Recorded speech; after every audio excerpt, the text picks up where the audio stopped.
The C.J. Howard Show. Now, let's go to C.J. Howard. Good evening, everybody, and welcome to a good Sunday evening, everybody. Welcome as we get set for another night of the C.J. Howard Show. Good evening, everybody. We are live from my home here in Marvel. Glad you could join us tonight. We are live on the Facebook. We're live on YouTube. We're live on the D&D Sports Network. We're also live for the first time on the C.J. Howard Show Facebook page. I've been promoting that pretty hard this week. People get over to like my page. We want to get that out there, so I want you guys to push that for me. Let's share the show. And a lot of places don't get the show if you're not my friend. Of course, I've been sending out a lot of friend requests lately. People think that they've been hacked. I've been hacked. Yes, I did get hacked. I had to send a bunch of new friend requests. So if you did get one from me, it is a legitimate friend request. Please accept it. We're going to, we've got a great guest list, got a good co-host tonight. We've got a good show for you. We're going to hear from Misty McAlarnis here just a little bit, the Perry County Central girls basketball coach. She's having a good season and off to a good run. We're also going to hear from Steve Warren, Knox Central head girls basketball coach, first-year coach.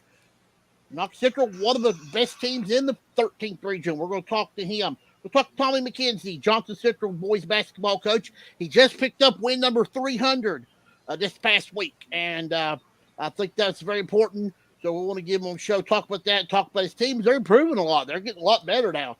Courtney will join us at 9:30. She's got a lot. We got to go over the ILA state tournament draw is this week.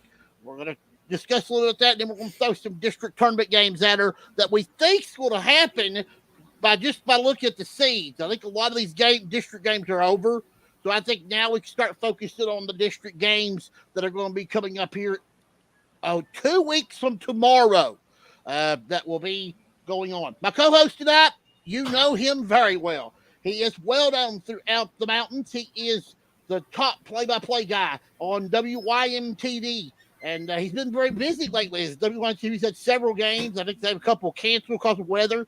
They got several more to come. Plus, they'll be doing the 13th region tournament again. I think he'll tell me more about it. I think KSR is going to come back. I think it's going to be a big shebang thing like it was last year. Also, he is the assistant volleyball coach of the Pineville Lady Mountain Lions. Jon North is with us. Jon, great to have you with us. A lot going on, a lot of information I'm throwing at people. But how are you doing? CJ, I'm doing well. It's good to be on. As always, you give the best intro to your co-host of any show that I have been on. So that's why I keep coming back. I know that we've had some scheduling conflicts, but I'm glad I'm able to get on here tonight. Sunday is about the only day that I have that I have to do anything as far as housework or any other work I have. So I'm glad to be on with you, man.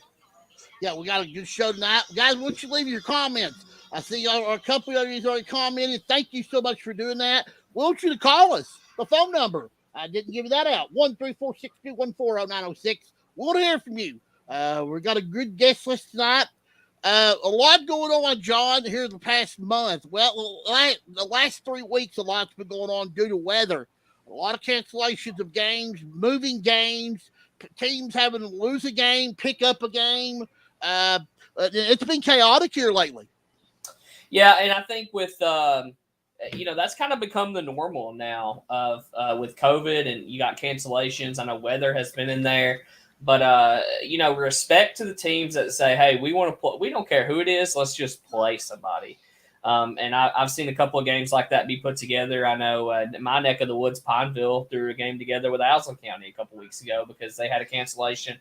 Owsley County had an opening, and they put it together within 24 hours. Said, "Hey, let's go play." And I really like that from coaches, man, that they'll just say, "Hey, I'll go play whoever." They have the bigger picture in mind, which I love, which is, March. March is the big picture. So it don't matter who you play right now. If it's out of district, you're fine. It's just to better your team. We are 2 weeks left in the regular season. That's crazy, by the way. Yeah, this flew by. Football, basketball. Jon, I was just talking to you back in August of football, and I said, week 1, I said, this is awesome. Another football season here. Now I'm turning around and the district tournament is right behind me, and I can see it in my rearview mirror. Yep. And I mean, it's crazy. I mean, the way that everything's just flying by so fast. We talk a lot about who are the contenders. We know who the contenders are now in every region. We know who the teams are. It's now a matter of keeping people healthy and making sure that you can get there, because I think the most important thing teams need to remember is that even though you are rescheduling games or you are playing new opponents, you need to worry about keeping your team healthy from COVID, from the flu, from the weather, from injuries, because it could cost you a regional championship. That, and CJ, there's a couple districts where you can say, okay, this is going to be the winner and runner up. Especially in the 13th, there's a couple, especially the 52nd. If I'm looking at districts, out of the regions that I cover, the 52nd is the most intriguing to me within the 13th, because I don't know who's going to. There's going to be a really good team sitting at home, a team that can contend and win the region sitting at home watching it from the stands. That's crazy. Well, we know the 52nd district tournament's at Bale. They're right now. There's a 3-way tie. I think yesterday Bale might have helped their cause a little bit when they beat Middlesboro yesterday at home, or on the road at Middlesboro. I'm sorry. So still a 3-way tie. But now there's some other. I think maybe Harlan and Harlan Kelly still have to. They play Tuesday. Yeah, they play Tuesday. They got one more game. That game could determine if Bale gets 1, and then if Harlan Kelly's 2 or 3. The tournament being at Bale, that's a big thing, because it is. But and they have been, their student sections have been out the door good. So that is going to be a raucous atmosphere. It's going to be tough for anybody to go win in. Yeah. I'm learning. I've been right on a lot of these district sites, but some people have had to correct me. The 49th at Clay, the 50th is going to be at Williamsburg. Is that correct? I think. I'm not sure. I don't have it in front of me. The 51st is at Knox Central, and the 52nd is going to be at Bale. So I know the 50. Let's talk about the Knox Central district a little bit. A lot of people don't understand that district a lot. We was talking about how somebody. I was talking to Adam Webb today. Adam's going to be on the show next week as one of my guests. But we was talking how he asked my opinion about Lynn Camp. And I had Coach Clark on here a couple weeks ago, and I think Coach Clark's team got a really great chance of getting in the tournament. They're going to have to play Barberville probably in the first round on a neutral floor. But what's your thoughts about Lynn Camp? Because can they get over that hump, and can they get into the regional tournament? Because a lot of people said they should have been in there last year. Barberville found a way to knock them out. Can Barberville do it 2 years in a row? What are we looking at there in the 51st? That's your district, because it'll be in Pineville and everybody. Absolutely. The thing about Lynn Camp is they have something that no other team in the region can really put on the floor, and that's a Gavin Allen, who is dominant at times. And for them to get out of the district, and they gave Knox a really good game just a couple of nights ago. Chadwell was out for Knox, but I said on the previous show I was on that, that could happen in a region. You could twist an ankle and be out a player. You could, there could be a technical foul and you could be out a player. There could be a foul trouble, you're out a player. So there's various, I don't take stock in, they didn't have Chadwell, so that's why it was a close game. But if they can put everything together and get max effort out of those guys, they can absolutely pull off the big upset. They don't really need to pull off an upset to get into region, but man, that Barberville team, let me tell you, they're scrappy. They play very, very, very hard. They're undersized, but man, they make up for it. And the addition to Ty Clark on that team has really taken them to another level. The matchups that I think I know them, you'll be able to correct me. We got Knox Central's going to play Pineville. Lynn Camp's going to play Barberville. Then on the girls' side, we're going to have Knox Central playing Pineville and Barberville playing Lynn Camp. I like Barberville Pineville's going to play Barberville. Lynn Camp will play Knox Central. I need to correct that a bit. I like this Barberville girls team. They got some good size, and they've lost a lot. They've lost several games. But Nathan, I'm John. I'm sorry. I don't think I've ever seen a team with 2 athletic bigs like Barberville has. They can shoot not just in the paint, but around. Good around the whole floor. Yeah, Gallagher is a phenomenal player and is a front runner for a 13th Region Player of the Year. A very, very good. But let me tell you, don't sleep on that Pineville team in the first round against Barberville. That Pineville team is really young. They've added a couple of players, and their ceiling is very, very high for that team. And it took a buzzer beater to send that game into overtime, or Pineville probably would have beat them down at Williamsburg earlier in the year. So that's going to be a really fun first game, I think, to watch because you got a lot of interesting dynamics there. And again, Gallagher is one of my favorite players to watch in the 13th on the girls' side. You know what I think about the coaches, Debbie Green and her husband. I like them a lot. They're great people. I'm glad you guys have got them at Pineville. I love. I spend every day with LG at some point, but I usually eat lunch with Debbie and LG, and then Chad Billiter. We always eat lunch together. So I have grown to love them. I love the way they coach. They remind me a lot of, I played for John D. Wilson in high school. Yes. And, I've sat in on their practices and just some of the stuff that they teach, some of the little things that they teach. It just reminds me so much of being in high school. And I just think our girls at Pineville is just so lucky to have them. You got to have them keeping them accountable. They are awesome. When you got them, I thought that was a game breaker when you guys hired them. I thought that was just super, and I was glad to see them back close to home because Harlan County's not very far down the road where they used to coach at, and so I'm just glad to see them back in the 13th region. We've not talked much about Blair. I know she's recovering from her Achilles injury. She will be taking a 5th year. She will be returning to the UK women. The women had a rough loss today. They lost to Texas A&M at home, 73-64. But I think they missed Blair a lot there. But we was talking about how I was wondering if you had talked to her about Blair and how's her progress going. I don't really pry. It's not usually something I'm bringing up, but I do know from what I've heard them talking to other people about that she is really ready to get back out on the floor. So they definitely do miss her, and I've seen a lot of grumblings right now on social media about that head coach. So I know they had a situation. I don't know if it was today, maybe, or yesterday, where they went off air without the coach coming on to do the post-game show.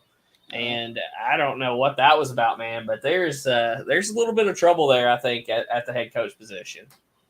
Well, I've always said when Matthew Mitchell left, I thought Kentucky need to get a big name in there, continue a big name, and I don't think I have nothing against her. She's a good coach, but I think Kentucky needs to maybe go another direction. Yeah, I don't know how long that you give you give a coach in that situation. I'm not sure, but there's definitely. Obviously the the social media speaks the loudest. That's what you always see and hear, and a lot of people calling for a new head coach there. So it'll be interesting to see. Yep, it will be. We'll have to wait and see how that works itself out. With us now, the head basketball coach of the Prairie County Central Lady Commodores, Misty McAlarnis. Coach, great to have you with us. I know that you're a fan of mine. You watch my show every week. I see you sometimes in the comments leaving a comment. It's great to have you on the show. And tell us how things are going in Prairie County. Pretty good. This has been a rough couple years here with this COVID. Everybody's having to adjust, but I feel like that the kids are resilient and they respond and they bounce back better than us adults do. Yeah, they do. We have to give them kids a lot of credit. I think the one thing, too, that's helped this year, if you've got enough healthy kids to be able to play, the ones that do have COVID are staying home, not getting around the others, and that you're continuing to play and get those games in that are important. Coach, you have come a long way in 2 years. Last year, you had I thought you had a really nice team. You had everything you needed: size, guard play. You had everything. Of course, a lot of people know that you had a heartbreaking loss in the regional semifinals. You had Letcher right where you wanted them. You had Letcher beat, and of course, things happen in basketball that this happened. But Coach, you've done a really good job with this group. Even you're doing a good job with this group of girls you got here. Don't have a tremendous amount of size, but you have tremendous guard play, and that's what Prairie Central's always been about: great guard play. The girls have responded well. I mean, we know that we, lost our size last year. We've had to try to come up with some different techniques and try to get them to do what they're good at doing. Put them in position. That's all we can do as coaches. Yeah. Had the girls been able to come back stronger after what happened against Letcher in the regional semifinals last year?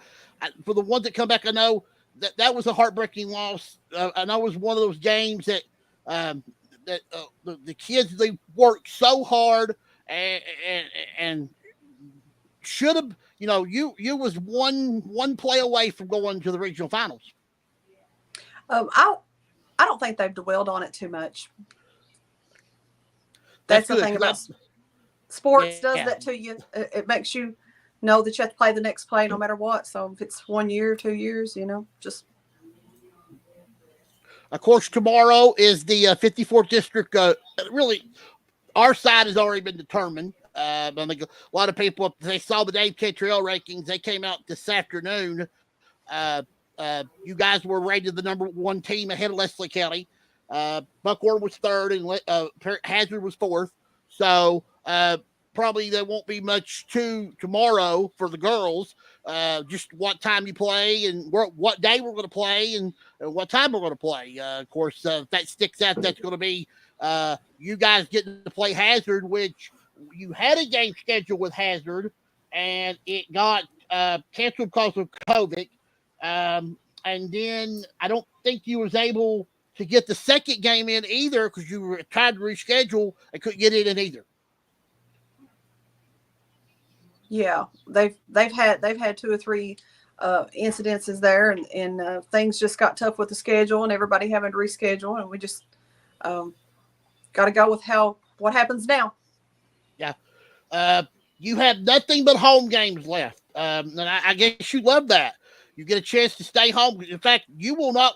The only time you will leave Prairie Central will be for the district, because the district is at Hazard. So how does that feel? Get to be home for the remaining 6 games? I hope it benefits us. I don't know. Well, your team has improved a lot. I've been looking at your scores here, and you guys have proven that that you belong in the pit. You belong in the picture in the 15th and the 14th region. Letcher, you gave them a heck of a game. You're going to play Knox County to Tuesday night. That's going to be a nice ball game. Then you played some of the best teams in the other regions. Tell me about a couple of your girls. I know the niece girl and your girl, Tara, really shooting the ball well, really getting a lot done on the offensive end. That's the thing about this team. They're all finding their roles, and they just try to play basketball, and if it's open for them, they try to take it. They don't. That's what's really fun about this team to coach, is that the person that makes the assist celebrates as much as the person that knocks down the shot. The person that got the rebound celebrates as much as what led to the transition. I think that's what's neat about coaching these girls. And some of them are stepping up. They have all year. Things are just trying to, you try to learn from your mistakes and get better every time. Yeah, that's, if Jon knows this, when you play in the 14th region, especially on the girls' side, it's dog eat dog. It's a dog fight every night. It's going to be a battle. Last night we saw Leslie County eke out a nice 2-point victory on the road at Owsley County. Owsley County, a really nice basketball team. Breathitt County improving. They're getting a lot better. I think they're going to be a dangerous team in the region. Of course, I've talked about Owsley. I've talked about Letcher not, because everybody talks about Letcher not being the backbone of the 14th. But, I think that there's about 4 or 5 other teams that can really can cause a lot of problems. Coach, one thing that you do have that a lot of teams don't have, you have a lot of depth. You play a lot of girls. You try to get a lot accomplished. Talk about your day up and how it's been helping you here, especially the past month.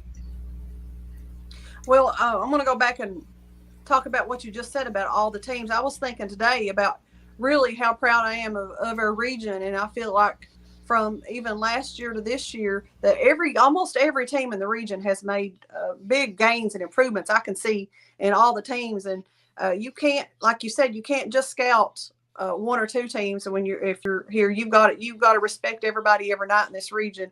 And you mentioned 4 or 5 teams there, and I feel like any given night anybody can beat any other team.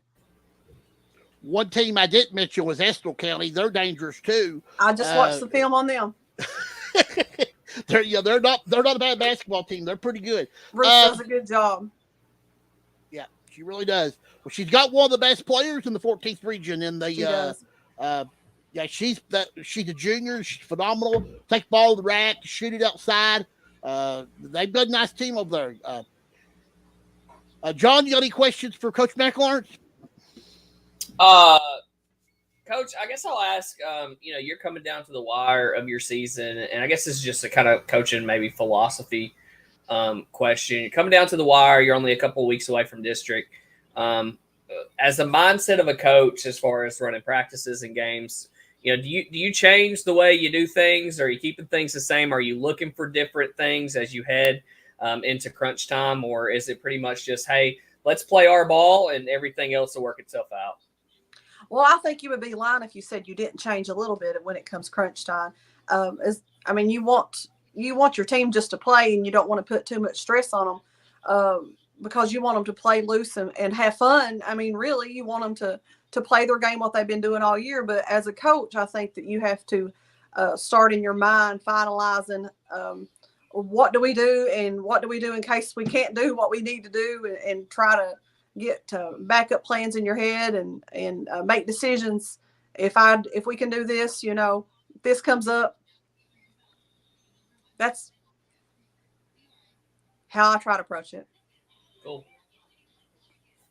I know the one thing too, you got to really be careful here in the final 2 weeks, Coach, is injuries, because you're having to reschedule games. You're having to pick up, if you lose a game, you're having to pick up another one, but you can't get some of your key players hurt.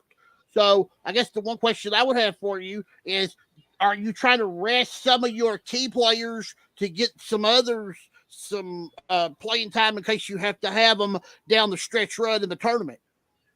I don't think so. I think that you don't. I think that if I start doing that, I might overthink and mess everybody up. I don't want to do that. I don't want to overthink. I think you just keep your normal routine and go with it and prepare as you would any other game. You played a good Jackson County team yesterday, Coach. I think Jackson County is probably one of the top 4 teams in the 13th region. Talk about that game a little bit yesterday, because I was very impressed with you. You was down a little bit early. You made a great comeback. I think you got it within 4 or 5 points, but then Jackson County hits the free throws late and put it away. But talk about that game a little bit yesterday, because Jackson County's a really good basketball team. We did. We come out and they jumped out on us pretty quick. And if we hadn't have had those first 2 minutes, we felt like we was in the game a little bit more.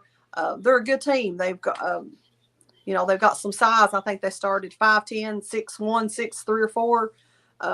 And the girl 6, the bigger girl for them, had probably one of her career highs against us. I think she had 18, and she normally averages around 9 or 10, but she went, I think, maybe 8 for 9 from the foul line instead of a guard. So I was impressed by her. I was impressed by her, not just her size, but her touch not just around the goal, but 15 foot out. She had probably 4 assists because we, give her some attention, and she just dumped it down to other people. The thing about her, because Leslie County's already played them too, when she gets in the high post and she gets that basketball, she's really strong with it, and she's got really great peripheral vision. I don't really call her a forward or center. I'm going to call her an all-around player, because she can play guard, she can play forward, she can play center, she can move. I mean, she hit a 3 against us And didn't take a breath. It was like, bam. I mean, she's such a good. She's only a junior. No, I'm sorry, she's a sophomore. I think sophomore, junior one. But she's such a phenomenal. Sophomore. Yeah, I think she's sophomore. Yeah, she's so good around. She's such a. I was just so amazed by her peripheral vision because you get the ball and you think, well, we got this girl covered. Whoops, there she is making the play, or she'll just turn around and go, bam. I mean, she's deadly from that paint. You talk about the other two girls that they had. One of them didn't play against Leslie County, so apparently she must have come back and played against you last night because she's their leading scorer. So Jackson County has all the pieces, I think, to compete in the 13th. I watched that game over at Leslie. I don't recall anybody didn't play. They had one out. They had the other big girl out. She was number 11. Did not play against us. I didn't get a chance to ask Coach Tyree why she was out, but she said that she was just out. So I didn't know she played against you yesterday. I don't remember. She still must be out. So. Yeah. Coach, a couple final things I want to ask you, and I'll let you go. You have learned from the best for a long, long time. Randy Napier, of course, the legendary head coach of the MC Napier Navajos and the Perry County Central Commodores. Of course, you were on his bench as assistant coach for a long, long time. You and your good friend, Misty, is her name Misty? I've not saw her in such a long time. I've not saw her in such a long time because I used to go to Perry Central. I used to see her all the time. She's not there. I don't think she comes around much anymore. Dina. Dina. Yeah, Dina. Yeah. Mm-hmm. Dina. You guys were, besides Coach Whitman, you guys really were Randy's top assistants. I feel like that you really learned a lot. Talk about your times being with Coach Napier and what he taught you. I think the biggest thing that Randy Napier brought to the sideline or the bench, and I guess what I remember him most effectively being a good coach was that his sideline decision-making skills. He was confident, made the decision, and went with it. He, to me, that's what separated him, I felt like, from other coaches was just the confidence that he had in himself in making the decision. And once he made it, he felt it was right and went with it. And he could always change game plans in an instant, and it seemed to work for him. That's very true. You know, he's he knew he knew what buttons to push, and he knew what players to put in the game. When you coach a Miss Basketball like Christy Combs, and that's the MC Napier Navajo State Championship team is one of the greatest teams of all time, and they'll never be forgotten. And what you're doing at Perry Central, I think eventually you're going to get that type of atmosphere back there to those girls in the future. Coach, I want to thank you so much for coming on and being with me. I would like to have you come back again if you would like to. Thank you for having me, and thank you for doing this for these young athletes. We appreciate all the publicity and the respect that you give them. We appreciate that a lot. Yep. Thank you so much. Want to remind everybody again, if you want to check out the Commodores, they'll be at home for the rest of the remaining 2 weeks. They start tomorrow night. They'll have Wolf County at home, 6:30. I guess at the varsity only. Yes. Then the rest of the time there, they got some JV and varsity. But they got a big one with Knox County on Tuesday night. So if you want to check them out, they'll be there at the John C. Combs Arena. Coach, thank you so much. Good luck to you guys in the weeks to come, and we'll see you at district tournament time. See ya. Thanks. Good luck, Coach. Thank you. Coach Misty McAlarnis of the Perry County Central Commodores. And now we're being joined by Coach Steve Warren of the Knox Central Lady Panthers. To get Coach in here. Coach, it's great to have you on the show. Thanks for having me. Good to be here. Oh, tickled to death to have you on here. First year as a head coach, been assistant a long time at Knox Central. You've done a lot of coaching. You've helped the boys team. You've done some middle school coaching. Coached a little elementary ball. So you've been around. You know the game. You know it well. Coach, you've got a very good ball club. I talk about your team highly. to everybody. I know that when I mentioned 13th region basketball coach, even last week when I had Coach Meehan on here, you was my first name that come out of my mouth, because I feel like that you guys can really cause a lot of problems in the regional tournament with your depth and your ability. You got a really good team, and you shoot the ball extremely well. Talk about your team a little bit, Coach, because I'm excited about them. I appreciate that. We do have a good squad right here. We're trying to find some consistency right now. We've battled through some sickness and some injuries here, just like everybody else, and really trying to build our team here on the defensive end, and really, get our offense going off of our defense. And the girls have really bought in. I mean, we put some pieces together here, and we've stubbed our toe here a couple of times here lately. We feel like we shouldn't have, but I feel confident going into the to the tournament right here that we can, we've got the capability to make some noise. You talk about your schedule. You played a very tough schedule. You played some of the best. You went out of state, played some of the best. You played the people in the state. Some of these scores have been really impressive. Even though you lost to Southwestern, they're one of the top. That's one of the top teams in the 12th region. You played them nose to nose. You played Prairie Central. You played Letcher yesterday. You played good teams, and you've got Haley Collins, coach. She's come back really well from her injury. She had a gruesome knee injury last year.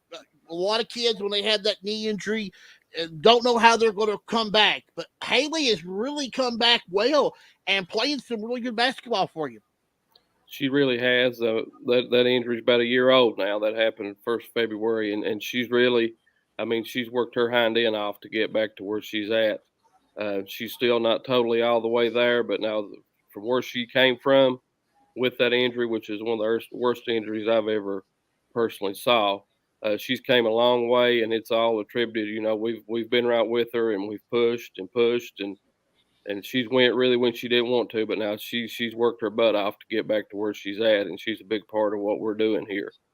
A really good team player. A lot of these kids can play off of her. She shares the ball. She goes and tries to get every rebound that comes off. She's a really nice player. You have to love your 3 seniors, though, Coach, because they've been with you this is your first year. They've been in the program for quite a long time. The Parton girl, Lefford, and the other one, let me gather if I missed. I know I'm missing one here. Lefford, Parton, and Mills. All 3 have really had a good 4-year career at Knox Central. Talk about what they bring to the floor as they get the younger kids and they bring them and develop them. They're a big part of what we're doing as well. The leadership that they bring. You have Zoe and Presley and Kaylin. All 3 right there have been at Knox Central. Most of them played 4 years plus. They played since 7th and 8th grade, and they put a lot of time in, and they mean a lot to this program. And this being my first year, really fortunate to have those 3 girls there, with the experience and the leadership that they do bring, and a lot of everything we do kind of goes through them, so they bring a lot on both ends of the floor, not only on the floor, but, with their leadership with their younger girls as well. And I'm hearing a lot about 2 of your 7th graders. There's been a lot of talk about them, the Hensley girl and King. Going to be 2 of your nicer players as they keep developing. Yes. Mckenzi and Lydia right there, they're 7th graders. They've finished their season there in middle school, and they've been with us ever since. And they've really progressed right here with being with us with their JV, and they'll be a big part of our future right here. 2 good, strong guards that are talented kids. So they'll be a big part of what we're doing going forward. You could correct me if I'm wrong. I think most of what you've coached in your career, Coach, has been boys. Having to adjust from boys to girls, how hard has that been for you? Yeah, it's an adjustment. I coach girls a little bit of younger age right there, but but this is my first go around with high school girls, and it is an adjustment. Girls, they'll do what you say and they'll play hard for you, but now the speed of the game, just going from boys to girls, there's a huge adjustment right there. Somewhat more than what I thought, but there's a huge adjustment. But they're coachable, great girls. But now there's a learning curve there with them on how to coach them and so forth. But I think we've adjusted well, and it's been an adjustment for us. It's been an adjustment for me with them and me being new to them as well. So it's been a curve both ways. You've got you have 4 games remaining, Coach. You got Clay County at home, OBI at home. Then you're going to wind up playing your final 2 games on the road. You're going to play. Let's see. Is this correct? You play Great Crossing at Franklin County. Is that right? Yeah, Franklin County. Yes, on and Saturday. Then you're playing Corbin at North Laurel. Is that right? It's actually at Corbin. I'm not sure why that North Laurel's on the schedule. It's something. Okay, so that's a misprint. So it should be at Corbin. Yeah, okay. Right. Yeah, it is at Corbin. I'm thinking, Coach, that you end the season right before district play. You play the other really good ball club that nobody talks about, and the Corbin Lady Redhounds. So that was really smart on your decision to end the season with them, because that's definitely going to get you ready for tournament time. Yes, Corbin's got a really good squad. They've had a good season. They've got some depth there. They've got some really good guards, not just 1 or 2. They've got 3 or 4 good guards right there. And ending with them right there would be good for us going. If we could go in and compete, it's going to be down there. We need to go there and make a good showing going into district right there. But now they're a tough team. We're going up the road there on Saturday to Franklin County to their showcase there to play Great Crossing. So I'm sure that'll be a good test as well. That anytime you get to play in the showcase that up in Franklin County, because Franklin County is one of the top teams in the state of Kentucky, but you're playing Great Crossing. But to play there, that's a great honor for your team to get to play in that. Plus, you have a couple games against OBI and Clay County. Of course, OBI probably is your senior night game, so that'll be the final home game for the 3 seniors. Now, I made a comment to John. I want to make sure I'm correct. Is the district at your place, right? Is it at Knox Central? It is. Yes, we host the boys and the girls this year, the district. Yeah, that's what I thought, yeah. And if I'm right too, Coach, the seeding's already been determined, so you guys would end up playing Pineville in the first round, right? I'm not sure if they've all played yet or not. Okay, well, I think we've got Link Camp. Okay, I think Link Camp, because I think Link Camp played, and I think Pineville beat Link Camp. So I think it'll be because you guys have done. You've done what a lot of the teams have done in seeding.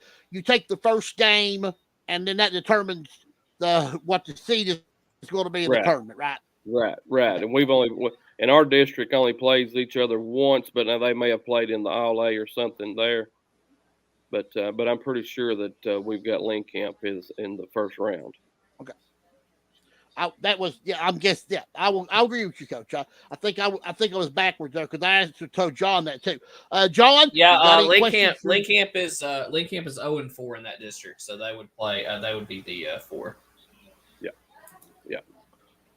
John, you got any questions for Coach Warren? Yeah, Coach, you put together quite the roster and quite the season this year. I think you guys are definitely primed for a run in the region. I know you've added some pieces to this year's team, and I always kind of ask Coach philosophy questions, I guess you could say. Adding Reagan Jones and adding Hallie Collins with what you already had, which was really good. Is that something as a coach that you have to kind of focus on balancing with new players coming into a program? Or, is it a case where, okay, they all know each other, they've all played together before in AAU or what have you? Is it something you kind of have to mind, or is it something that kind of takes care of itself as the season goes on? Really, it's something you have to mind and attend to because, even though these kids, they do know one another, they've played with one another, summer ball AAU, when you try to blend these kids together, and like you're talking about these 3 seniors that we've had in the past, and you bring Reagan and Hallie and Emily Mills along as well. so you bring 3 girls in along with the new coaching staff, and you know it takes some time, and that's like the bumps I was talking about a little bit ago. We've taken a few bumps, just everybody knowing their roles and being comfortable in their roles, and you know they've accepted their roles, I feel, but there's still that adjustment of knowing when to and when not to, and so we're still playing through that, I feel, at times, and that's where we're having a few hiccups, but as far as the blend, I mean, these girls have blended in well. I mean, we've had no trouble with that. But I think just on the floor, just getting in the flow of the game a lot of times. But they've been great additions to the program right here. Yeah, you guys are definitely. I mean, 1 through 5, man. There's not a lot of teams that can put. You know, this is media talking. I don't want to put any words in your mouth, obviously, but not a lot of teams that can put out the talent that you guys do 1 through 5 out on the floor. So I'm anxious to see where you guys go in the postseason. Well, I appreciate that, and we're working hard every day. We're hoping to make a run through this district and get to the region and hope to make some noise. Won't be for lack of effort. We're working hard. Yeah, you mentioned being a new coaching staff. Having assistant coaches to really help you is important. I always say the assistant coaches are the backbone to a head coach. When you was picking your staff, did you pick them because you know they knew the girls, or did you pick them because they knew the game of basketball? The people that I've got here, I've been around for a while, and I knew they knew the game. They're guys, and we've got a lady as well that's in touch with our community. They're from here. You know, they know these kids. They know the game. Willing to work hard. I really couldn't ask for a better staff. You know, like you say, your assistants are your backbone. I've been assistant for a long time, and I take nothing away from my assistants. I mean, I'm front and center, but we're nothing without them, because now they put in the work and do a lot. So I've got a great staff. I mean, they put in the time, and they're great for me. I guess a couple more questions. I'll let you go, Coach. One, I asked Coach McAlarnis this, and I'll ask you, as you head down to the final 2 weeks, how do you keep your kids safe, injury-free, COVID, flu, injuries? Because you cannot afford to lose any key players with 2 weeks to go before district.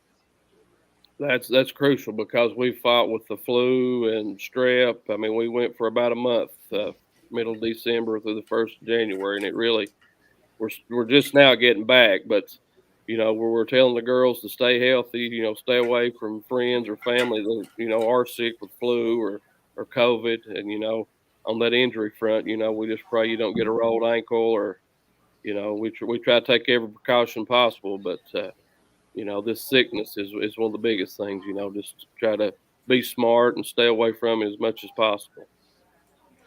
I also asked coaches, do you rest your starters a little more the final 2 weeks, or do you just stay a status quo? We're trying to stay status quo right now, because the consistency, we've got to get some form of, you know, like I was just talking, we really don't have the ability to really let up right here. We've really got to step on the throttle here a little bit, I feel like, to get our girls going.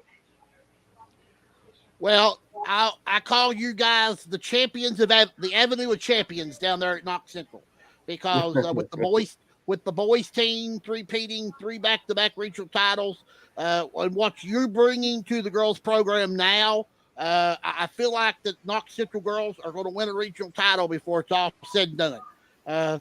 But Coach, I guess you've known Coach Patterson for a long time. What have you learned from him that you were able to bring to the girls program? We worked together for about 5 years right there, and you know, we're kind of on the same page with philosophy wise with the defense and how we wanted to run, you know, with the offense. To, you know, we wanted to push everything and push the envelope on both ends, you know, to really get after people defensively, and you know, on the offensive, you know, as well. You know, we wanted to push the tempo and so forth. And that's the thing we've tried to do with these girls with the defense, and that's where the learning curve from boys to girls. We really wanted that aggressiveness and really get up in people a lot, and where they've really not done that in the past. That's been a challenge for us. So that's something we're working toward, and and we want to hang our hat on the defensive end for the most part. I know we've got girls that can put it in the bucket, but we've got to be able to guard. We can't get beat 84-82. We want to guard. So that's what we really want to hang our hat on. Yeah, well, I have to say this, Coach. You've guarded a lot this year, and you've guarded well. So, I've been very impressed. Coach, thank you so much for being on the show. I've been trying to get up with you for about a month now, and I didn't know how to get a hold of you. And I just got lucky to look on Facebook. I saw Knox Central High School basketball girls page. I said, I might be able to get lucky there because I've been wanting you on the show. And I want you to come back again. I love talking about your team. It's they're fun to watch, and I think they're going to be a tough out in the regional tournament. Well, I hope you're right. I appreciate you guys, and we're going to work hard, and we're going to make a run, and hopefully we can make some noise. This is a tough region right here in the 13th, and there's a lot of good teams, and we just want to be in the conversation, hopefully, and be able to make a run. I appreciate you guys having me on. Well, Coach, we'd love to have you back. Anytime you want to come back, yes. I'll give you a holler, and you can come right back here. Just give me a holler anytime. I'll be glad to be on here. I appreciate you guys having me. Appreciate what you all do. Thank you very much, Coach. Steve Warren of the Knox you, Central Lady Panthers doing a tremendous job, John, there at Knox Central. He deserves to be a candidate for Coach of the Year. I'm serious. Her and Coach Tyree at Jackson County are two of my people that deserve to be Coaches of the Year in the conversation for Coach of the Year, because they have done the best jobs of coaching. Yeah, and I was talking on the 13th Region Media page, and just talking about, you talk about players of the year. Hallie Collins is she's one of the best players I've ever seen, I think, in this in the 13th Region on the girls' side. I think when it's all said and done, she's going to be up there with the Blairs and the Macy Morrises of the world, because man, she's really good. I don't know if she'll win Player of the Year because North Laurel's kind of the best team right now, and Haley Valentine is special. But it all depends on what you value. Do you value the best team, the best player on the best team, or do you value the best overall player? And I think Hallie Collins is the best overall player in the 13th Region on the girls' side. Well, I've got all the mountain RPIs in front of me, and I'm looking at the RPI. Knox Central right now is fifth in, let's see, 1, 2, 3, 4. They're sixth in the 13th Region in RPI. They got North 1, Corbin 2, Bell 3, South 4, Jackson County 5, Knox Central 6. Those are the 6 best teams in the girls' 13th Region.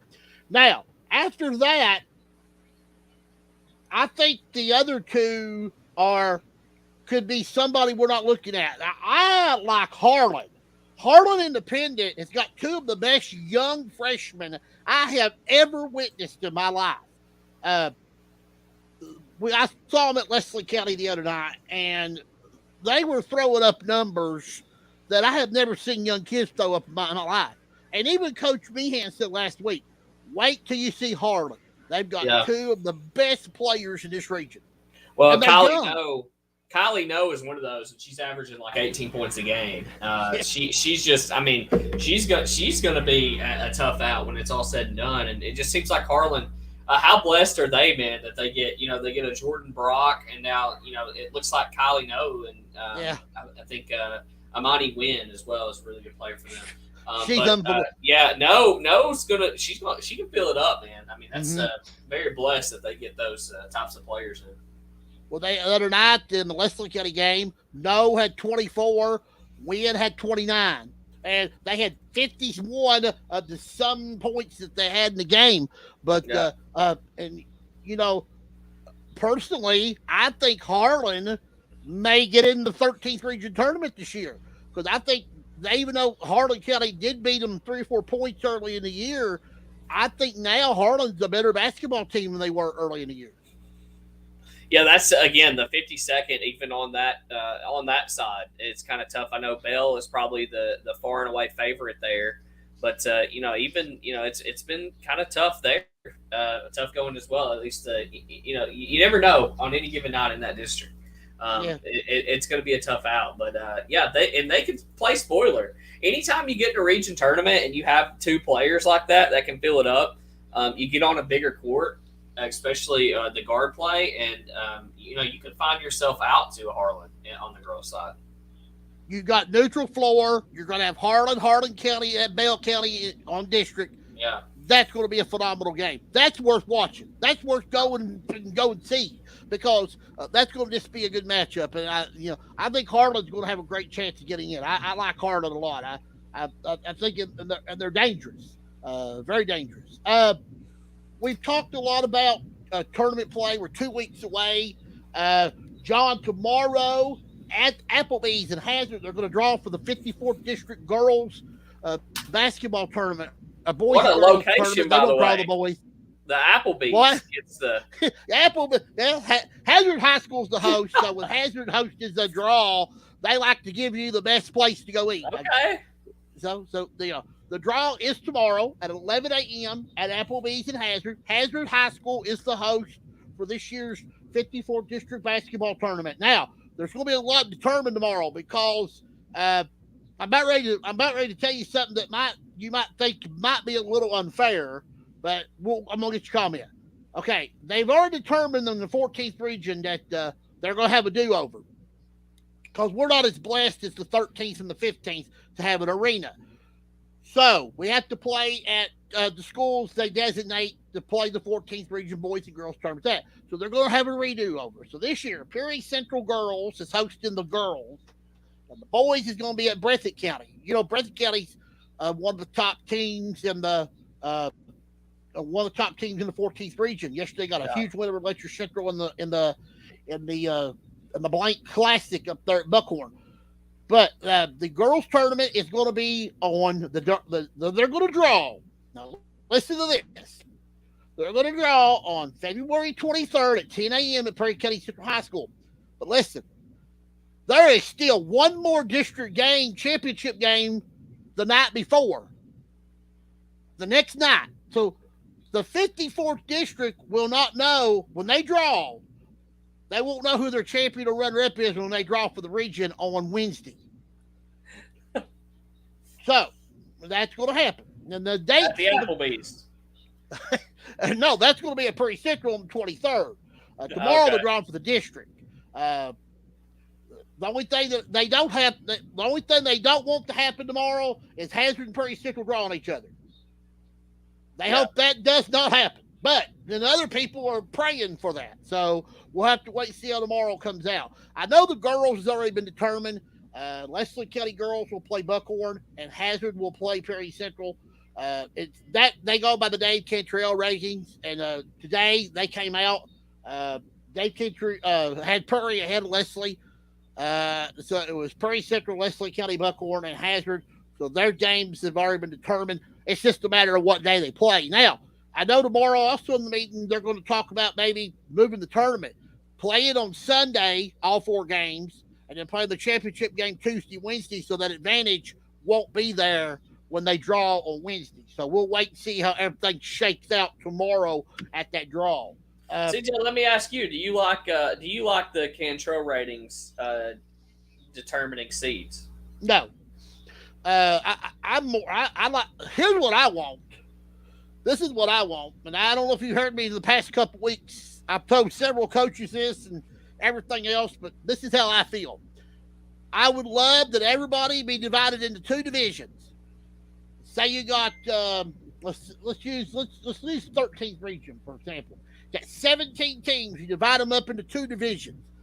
You play for your district during the regular season. You play each team in your division, home and away. You play for the district, and everybody goes to the region. You seed them 1 through 16 or 17, how many teams you got. You give your district champions the top 4 seeds. You give the runner-up the next 4 seeds, and then the records, from the best records to worst records, seed them from 9 on down. Put everybody in the region, let them play because something's never been to the region before. And I think that, I think that will be the best thing because let me tell you something that's crazy. The 55th district girls in the 14th region has 2 teams. They're automatically they've been in the region for a month. They don't have to play nobody. They just got to show up on whether or not they tell them to play their district championship game, and that's it. And they both qualified for region. I'm not saying that I'm not putting a Breathitt Wolf down. That's not their fault. That Jackson City couldn't keep a team, and nobody else was in the district with them. But when everybody else had to compete, they don't have to compete. So that's just my thoughts about it. Then what's your thinking? No, I like that idea of everyone. Everyone gets into the regional tournament and do divisions, like you said.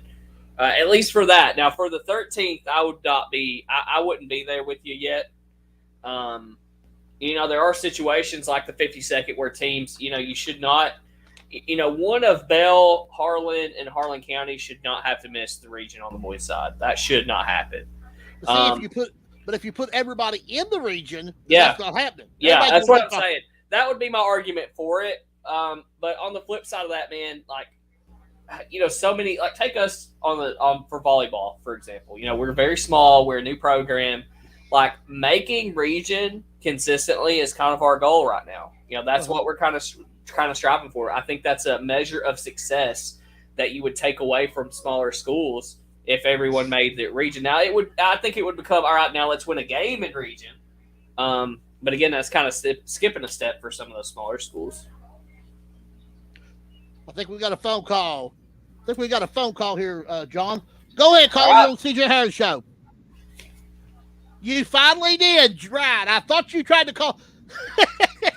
I'm glad you got on here. What's on your mind, big guy? No, you done missed her. She's already off.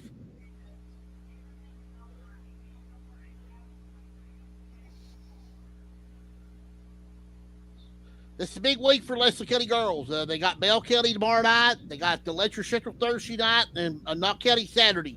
It's going to tell them a whole lot of what direction we're heading. I think, though, last night, Ryan, was a good step in the right direction. A big win last night at Owsley County. They gutted it out. It was a rock fight. I think John heard that before, a rock fight. When that's what it was. It was just a right down, low scoring, brutal battle.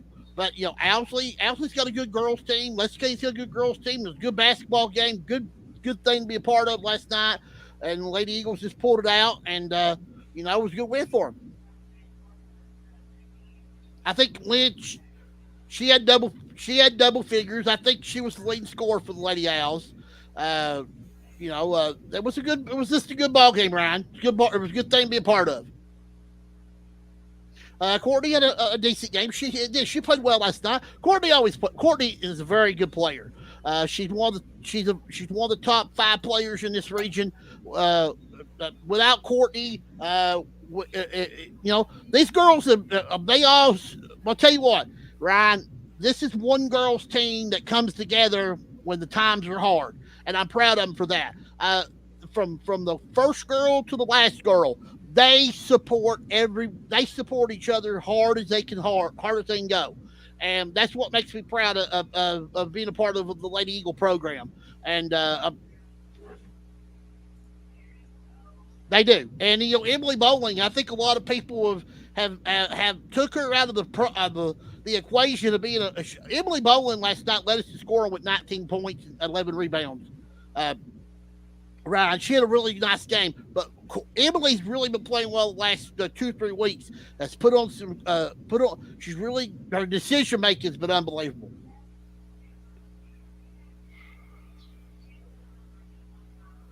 Yeah, Ava played about 7 or 8 minutes last night. She played well. Everybody that got the ball game last night played well. It was just a good team win for the Lady Eagles, and Coach Sparks very proud of them. Cheryl was proud of them. We get ready tomorrow night for a Bell County team coming in there that's loaded. Bell County's got a lot of talent.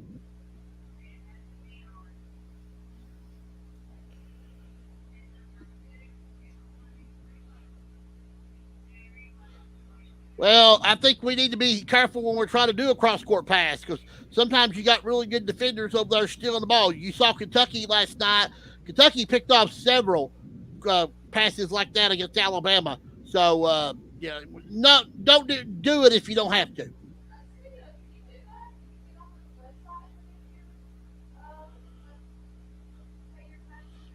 Well, if you do, you better put a lot behind it because if you put a lazy pass, they're going to pick it off. All right, Ryan, you have a good evening, sir. Be safe and be careful. All right, Ryan Farmer there on the phone with us. Glad he finally got through there. Coach McKenzi's going to join us now. Johnson Central's head coach. Coach, can you hear us? Yes, sir. I got you. We cannot see you though, so we'll go. If your picture happens to pop up on the screen, if you pop up on the screen, we'll still do well. We can hear you though, Coach. It's great to have you with us. I want to be the one of many to congratulate you on your 300th win. Well, I appreciate that. It's a special thing with that. That just means that we've had a lot of good players here at Johnson Central, and I've had a lot of good help along the way. So I'm very appreciative of those two things while I've been here. Yeah, you deserve that. You was talking when I saw you get your 300th win. It brought me back to the Leslie County girls. They picked up their 900th win as a team this past week, becoming the third all-time winningest program in girls history. And when I saw your 300, I said 300 wins for a coach. That's state of the art. So yeah, congratulations. You get all the congratulations from me. Well, I appreciate that. When you look around the region, it's hard to believe that I've been here. This is my 15th year at Johnson Central, and I'm the most tenured coach around the region. I started out as a young 25-year-old and still hanging in there pretty good right now. And it's a different view here, being the old guy on the block a little bit. I saw you guys play early in the year at the YMT, coach, and you know as well as anybody, you was having to readjust a little bit with a few new kids. You had to in and out. You had some seniors on the team. You guys lost a tough game in the YMT, the first game to Breathitt, 57-14. Then you come back. Then you had a tough loss to Shelby Valley. But I thought the YMT might have made you a better basketball team when you come out of there, because I thought it sort of brought your team more together. As I've seen towards the last month and a half, you have really put on a big time winning streak. You've won, if I can count, 12 of your last 14 games.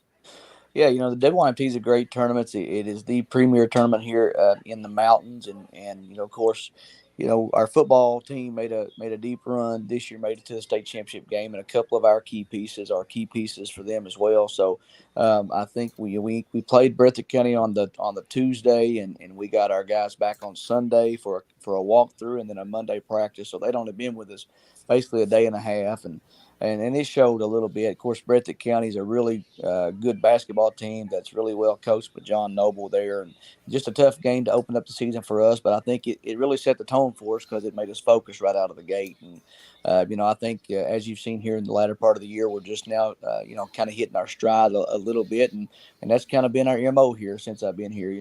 We schedule pretty good, and we like to play a tough schedule. And we want to be playing our best basketball heading into the postseason. I kind of feel like that's what we're doing right now. Oh, God, you are, Coach. You're playing great.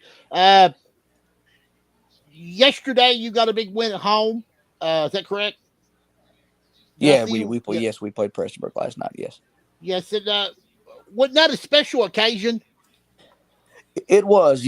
We for the last 4 years, we've honored one of our schools that consolidated when Johnson Central was first opened its doors in 1968. We had 4 high schools here in our county: Flat Gap High School, Meade Memorial High School, Oil Springs, and Van Leer. They all consolidated to make our school here at Johnson Central. And so we've kind of had a throwback retro game, if you will, for the last 4 years. And last night we honored the late Wendell Wallen and Meade Memorial. So it was a really, really fun night for us. I saw the pictures of that, Coach, and that was very impressive. A lot of good photos there. I believe it was on Twitter. I believe I saw those photos on the Johnson Central Athletic page. That's a great thing you do, Coach. We don't need to never forget about our schools that are no longer with us. Even elementary, middle. If you've had an elementary school or high school or anything, you should always remember those schools. Sometime during your coaching career, and you guys are doing that, and I give you hats off because that's a great thing you're doing.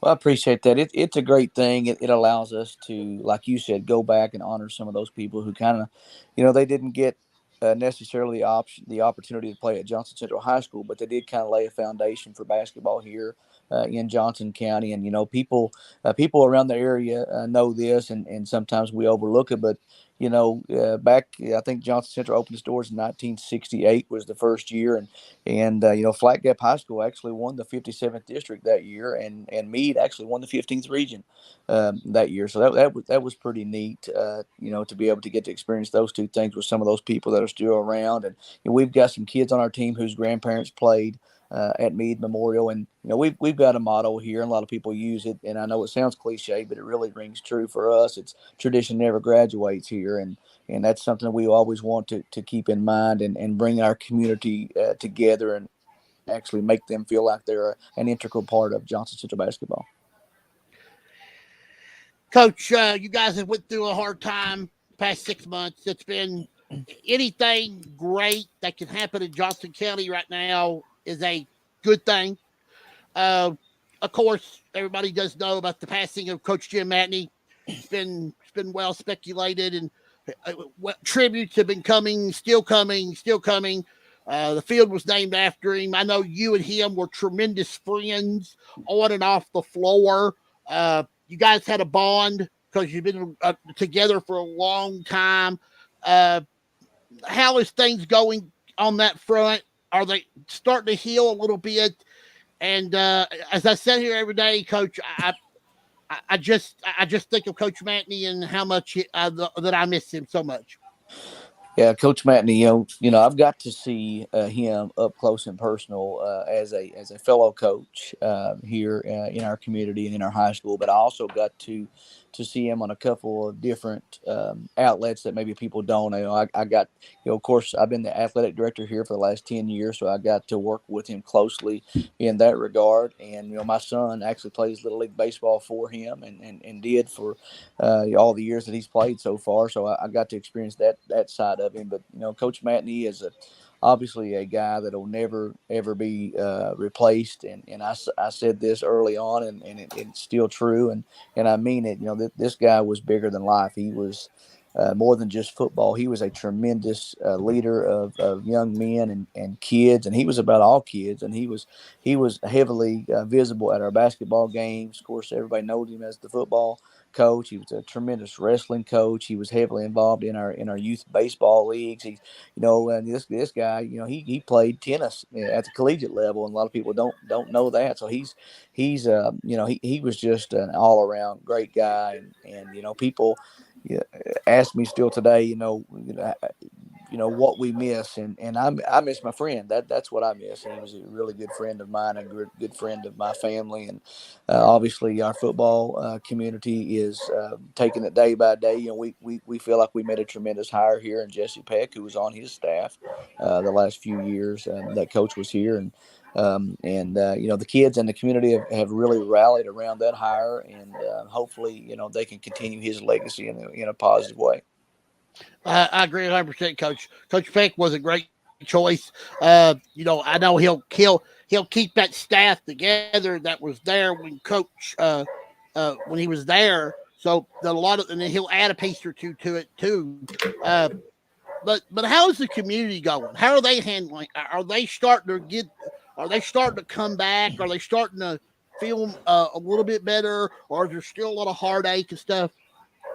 Well, yeah, there's still some heartache there, but the community's been great for Debbie and Dalton and Carson, and just trying to remain strong for them, and like you said, through some tributes that we've been able to pay Coach, naming the field after him, I think was a great way to honor him. And I think that this community loved Jim Matney, and they loved Johnson Central football, and And Coach Matney wouldn't want it any other way. I don't think he would want any of us to just kind of sit in and waller in our own pity, as he would say, but to go on and try to find some strength somewhere, and kind of keep the faith that what he built here we can sustain. And I think that's the next chapter for us, is making sure that we keep his legacy intact and keep this thing that he built going.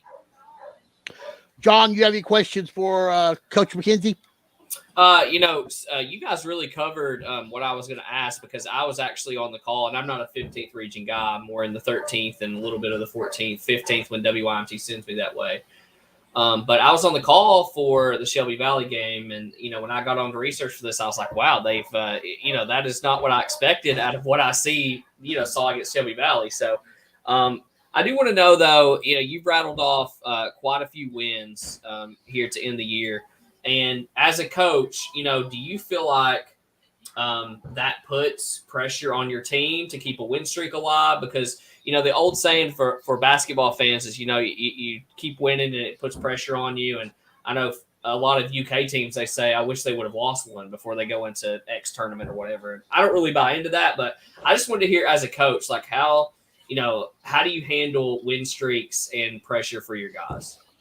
Oh gosh. Well, if you'd have asked me back by the time we played Shelby Valley, I would have been. If you'd have told me we was going to win 8 in a row at the end of the season, I'd have taken it right then. I'm thoroughly impressed. Yeah. I think it's, and this sounds cliche, but it's true. We literally take it day by day. We take it game by game, and I think that's true for a lot of coaches and teams right now. Yeah. Because of weather. If you look at everybody's schedule, man, is just backlogged, and we're trying to replace some games and reschedule some games, and it's just tough right now. So we don't really have a lot of time to think about those things. We just have to get better every single day.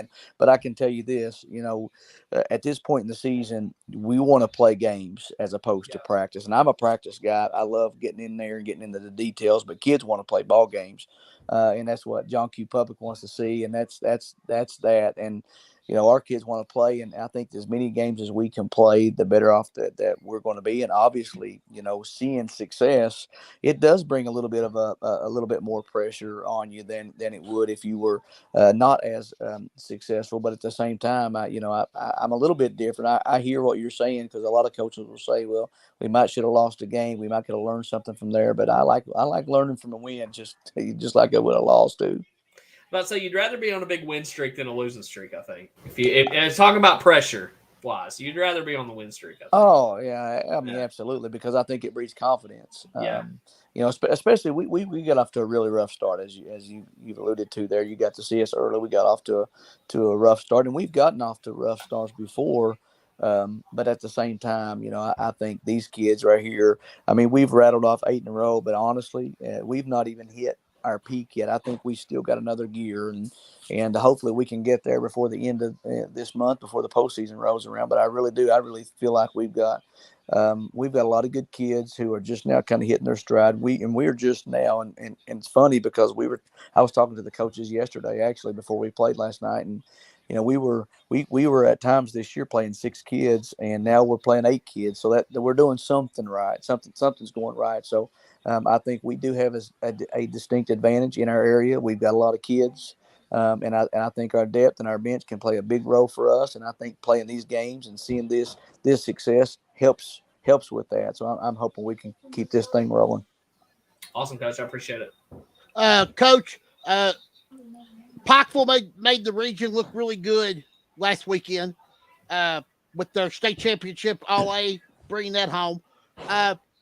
This is a tough region. I haven't really broke it down a little. I broke it down from all the corners. But tell me a team that I'm not looking at that could surprise somebody. I know everybody's talking to you guys, Paintsville, Martin County. Of course, Pikeville is the front runner. Shelby Valley's getting them better. But who's somebody that we're not looking at that could surprise? Who's the Eastridge of last year? Because Oh well, that's the team that I was going to give you. I was going to say East Ridge. I think that they have all the pieces to the puzzle if they can put it together. I think they would be a really dangerous team. Of course, we play our region here at the Expo Center, and that big floor, the big arena, really lends itself to the way that East Ridge likes to play. They're guard oriented, but they've got some size that can really hurt you. And those big kids can step out on the floor and hit threes on you. It forces our bigs to come out and try to guard them, and it's a tough place to guard them. But Lawrence County High School and they're really good. They're of course. They lost a key piece to the puzzle the other night. Yeah, the Thompson boy that was playing for, I think, no Johnson. I'm sorry, Tyler Johnson went down to a significant leg injury, and he'll be out for the rest of the season. But they're really good. They got a really good win the other night after he went out of the game against a tough Betsy Lane team at Betsy Lane. And of course, Betsy Lane is the other team that I think has a lot of pieces. That could pull an upset here in our region. So, but like you said, things are so deep here. You got Pikeville, and then you got everybody else right now. So we're all just kind of jockeying for position, trying to get to that regional tournament. Because I'm a firm believer anybody can beat anybody one time. If we were to play Pikeville, they might at 10 times they might get us 9 times. But we're looking for that one. We're looking for that one time to kind of get to see them this year, and of course we'll have to make a run here and get to the regional tournament before we can do that. Where's your district going to be at? We actually host the district this year at Johnson Central. Okay. I think if I corrected, you guys took the first game of your seeding, so. Am I right to say that you will probably wind up playing Martin County in the first round? Well, our district isn't set just yet. We actually play Paintsville on Tuesday, okay, and McAuliffe County on Saturday. And if we were to win both of those games, we'll be the 1 seed. Okay. The only seed that is set so far in our district is the 4. McAuliffe County will be the 4. But Johnson Central, Paintsville, and Martin County are still jockeying for the 1. 3 very, very good basketball schools right there. That's tough. Well, we just talked about how in the 13th region, how Harlan County, and Bell, somebody's not going to the region. Same way in your district, Coach. Martin County, Paintsville, and somebody's not going to the region. Yeah, and it's that way in the 57th. Every year. Of course, I'm biased. I played in the 57th as a player, and that's the only district that I've coached in. But it seems like year in and year out, the 57th is really, really tough. And of course, I got into this a little bit of a back and forth with somebody the other day. We were talking about the district in our region, and they brought up the fact that they thought the 59th district was the best one, and I can't really argue with that. They've got some great teams up there right now. But having said that, if you look at our region, if you go back to 2019, we won the region at Johnson Central in 2019, and 2020 Martin County won it, and then last year Paintsville won it, and we were right there in the finals with them. So the 57th district has won 3 of the last 3 15th region championships. So it's a pretty tough district, and it's unfortunate that somebody's got to go home. And just like you talked about there with Bell and Harlan County, 3 really good teams, and it's a shame that somebody has to go home. And it's times like this that you kind of wish that we had that super regional that we had in the 15th there a few years back. Thank you, Coach. Thank you. I was just talking about that with Coach Warren of Knox Central and Coach McAlarnis of Prairie Central. I was just talking about how that super regional would be so great. Everybody get an opportunity to play, and it would be so great. And it would just be I would love to see it. Maybe one day we can get that. I'm going to work my butt off to try to get that done for you guys. I really want to see that. I'll go to whatever boards and higher mountains I need to go to try to get that organized. So I'll work hard for you to get that worked out, Coach. Well, I appreciate that. That's something that we've kicked around here again lately at our policy board meetings, and right now it's just kind of in the throwing it out there, seeing what sticks, phases. But I definitely think that it's something that would be obviously unique. Be one of a kind, and maybe here in the 15th region we can get that going, and we can be a pilot for the rest of the state to do that. I think that would be a great thing myself. There's one other district, the region, the 11th. I like what they do. They let their district champions host the first round game on their home floor, and then they bring the semifinals and championship to Eastern to finish it out. I like that too. I wouldn't mind seeing maybe some of that a little bit if you're not going to send everybody. Reward absolutely. your district champion with a extra home game. Sure, absolutely. We've actually at our last policy we met as a policy board on January 27th, and that was actually Commissioner Tackett was there from the KHSA. He was actually at our last policy board meeting, and that was one of the ideas that we threw out as well. And I think that to add to what you said, I agree with what you said, but to add to that, I think a lot of what happens when you go to an arena like the Appalachian Wireless Center, the Expo Center, whatever. You kind of lose a little bit of that community involvement that you get when you host a district tournament or when you hosted the regions at high schools back in the day. You kind of lose some of that. But if you do what you're talking about, you give those teams one more game at home to kind of draw that community back in. It's tough for communities and parents even and fans to go and travel 4 or 5 nights a week and pay admission costs and pay concession stand costs and that sort of thing at one place like that. So having your district winners host games might cut down on some of that too. So there's another pro for that. Yeah, I'm here. I'm here for all the pros, Coach. I'm not here for none of the no's. So we'll try to work. I like how you think, Coach. I love having you on the show. You're just you're a good man. You do a great job for Johnson Central. To have you around with what happened with Coach Matney, I don't think they could have had any better leadership guiding them, getting everybody through it, being the athletic director that you are. I know you'll come back anytime that I need you. But Coach, good luck to you and your team, and I hope to get you back on here again, and keep you guys keep the faith going and keep Coach Matney keep his legacy alive, please. I appreciate that, guys. I appreciate you having me on. Anytime you need me, just give me a shout. And we'll do our best to be here. But I appreciate you guys having me on tonight. Okay, thank you, Coach. Coach Tommy Mckenzi of the Johnson Central Golden Eagles. He just picked up win number 300 this week. I think he got that against John. I believe he got that against Eastridge. I believe he picked that up. So that's a big milestone for him as well. We should have Courtney with us in about 9 minutes. One thing I haven't mentioned tonight yet. Let's talk a little bit about that. John, the Super Bowl is next Sunday. Yes, sir. The Bengals and the Rams. What's your thoughts? I'm not a fan of either. I'm not really an NFL fan, to be honest with you. I mostly stick with college, but this is probably the most interested I've been in a Super Bowl since the Patriots and Giants matchup.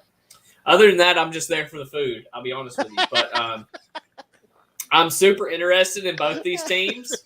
I'm invested in both these teams, and I'm super happy for the Bengals, man. Joe Burrow is just on a different level, and he has a chance to make some crazy history. I saw too with winning a national championship, winning a Heisman, and then winning a Super Bowl. That is insane. I don't know where you go from there once you hit that level, but. And then you had the Rams. Sean McVay is one of the better coaches, in the entire thing. So I'm super excited to watch it and be a fan because again, I'm someone that I don't normally get into. NFL, but it should be a really fun game, and it's the two teams that I wanted to made it. The Rams are awfully good on offense, and they got the best, and they've got the best defensive stud player that I've ever seen. But the Bengals have been up against that all playoff slump. They faced the best, and they've seemed to face the best, and then find a way to win. Now, you don't go on the road like that and win the way they have unless you're a really good team. So people are kind of acting like that this. That this Bengals team is just a Cinderella story. It's not a Cinderella story at this point. When you go on the road and win the way they have, at that point, you're flirting with favorite territory when the game is kicks off. Yeah, it's gonna be a good one. At the last I checked, the Rams are a 6.5 point favorite, I believe. But that could change once they get to SoFi Stadium there in Los Angeles. You know, I've been a Bengals fan through the good, the bad, and the ugly. I've seen it all. I've been there when we've gotten beat 100-0. I've been there when we got beat 2-0. I've been there when we won the big game. And for the Bengals organization, this is nothing but a pride thing. I'm so proud of them for getting here. But now the Bengals have really set themselves up to where now they're going to have to continue this. Are they just a one-hit wonder? I hope not, because you got several good teams in the NFL. You got the Titans. You got the Titans. You got I think the Browns are going to improve and get better. Steelers are going to find them a quarterback that's still going to be there. If the Baltimore Ravens had been healthy this year, I think Baltimore would have made Super Bowl. But it's just a matter of staying healthy and what you got to do in the NFC. Who can you pass to get there? So we'll have to wait and see how everything works itself out. But I will be watching some of the game because it starts at 6:30, and it'll be about halftime when I start my show. So I'll be giving blow the by blow. CJ Howard halftime show coming up for the Super Bowl. Yes. Tune in. CJ, I don't know. My favorite, I don't know about your favorite Super Bowl halftime show. I know Prince. The commercials is what I look for. Yes. What is your favorite halftime show that you remember? Well, I'm gonna be honest. I don't really watch halftime. Wow. I mean, that's it for some people. Mine's Prince. Yours is Prince. Okay, yeah. Also, as a runner-up, it's halftime heat between The Rock and Mankind in an empty arena match. I don't know if you remember that. That was at halftime of a Super Bowl. They had a championship match in an empty arena. I do remember that. That's been a long time ago. Well, you took me back to my good days. That was that was some good stuff there, John. That's really good. I like that. No problem. Yeah. That's what I'm here for, CJ. Yeah, you're doing tremendous. I like the commercials. I'm just a great commercial guy. Some of the commercials on the Super Bowls are just phenomenal. I laugh. I mean, I can sit there and laugh, and one of them to make you cry. And I ain't gonna lie to you. I'm an emotional guy. I cry every once in a while. If you don't cry, you're not a man. I guess the Budweiser commercials. Is that the ones that always try to make you cry? I think sort of a little bit there. Yeah. Or they'll have a little puppy or a cat doing something that just comes out there. When Joe Green gave that little boy the Coca-Cola, the jersey, that was a tearjerker moment because. He goes, Mr. Green, here's your Coke. And he starts going to give him a jersey. I mean, there's been other great commercials. I know a lot of times, sometime this week, I would expect they'll show it. The best Super Bowl commercials of all time. They always show it. And so, or you can go on YouTube and look it up, best Super Bowl commercials of all time. They haven't really released a lot of what some of the new ones are going to be because usually you can find a place where you can they'll leak out a couple of new ones, but haven't seen nothing this week. I was wanting to get your thoughts on a couple of hirings, football hirings, John. We talked about he talked about Jesse Peck at Johnson Central, who got that job. Chris Larkey now at Rockcastle County, and then about 3 weeks later. You lost a fellow coach and friend as Jason Chappell has now the new head man at North Laurel. So I'm gonna actually put you on the spot because you're being at Pineville, you would know these things. What candidates are we looking at, and what was your thoughts of Jason leaving to go to North Laurel? I'll start with the latter. I think you can't blame a coach, especially at a small school, to want to try to go up and better yourself. I think Pineville, I think it's a tremendous job. I think North Laurel is a really tough job. That district is hard to win, CJ. You know it as well as I do. That is a very difficult. You can have as good a team as you are going to have, and you still won't be the favorite to win that district. Yeah. And, Coach Chappell is blessed, and he's got, that up-and-coming class that has won that middle school state championships. So he's got some talent coming in. He was a big blessing for Pineville. I think the players really like playing for him. And it's just we wish him the best. And you can't blame someone, I don't think, for wanting to go on to the next level. As far as candidates go, I don't think I'm the official spokesperson, CJ, of Pineville. I don't know if Russell Thompson is tuned in here. I don't want to be put on the spot too much, but I know there's some local people applying. There's some people from the inside that are also applying. That's very exciting. And I know that there's been, a lot of older kind of retired coaches that's been out of the game for a little bit that have reached out as well. So I think as far as vetting for a coaching job, I think, this is going to be a very tough decision because you can go a lot of ways with a head man for a job like Pineville. So I think with the candidates that will come out, Pineville is going to have kind of their pick of a really, really good coach when it's all said and done. You mentioned coaches coming back that ain't coaching a long time. Coach DeRoss that used to be at Prestonsburg is back in mountain football. He's at McGoffin County now. Took over that program a couple weeks ago. So he had been I think he'd been doing a little bit of coaching in Mango, West Virginia, and decided he wanted to come back to the mountains. He was a legendary coach at Prestonsburg. So we'll see how that works itself out as well. But I know that the Pineville job was at your heart, and I know you being a staff member, Pineville's always doing a great job hiring coaches, so that they'll hire another great one. Yeah, I think so too, CJ. And again, that's a good job. It's a good district. You're always kind of chasing Williamsburg, but Harlan is usually beatable, and Lincoln is pretty beatable. So really, it's right there, and those schools beat up on each other, Harlan, Lincoln, and Pineville. So you get lucky a year, and you have the talent that Williamsburg usually has. You can knock them off.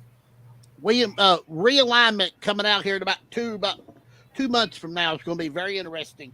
Yep. Also, they're also going to vote on whether or not to make the playoffs this coming season back to the way they used to be. Play for the district championship during the regular season and play your cross rival in the playoffs. I think that is going to happen. I think that's for sure going to happen. Get rid of that RPI. Yeah, it needs to. Now, John, we've got some class to the show. Finally,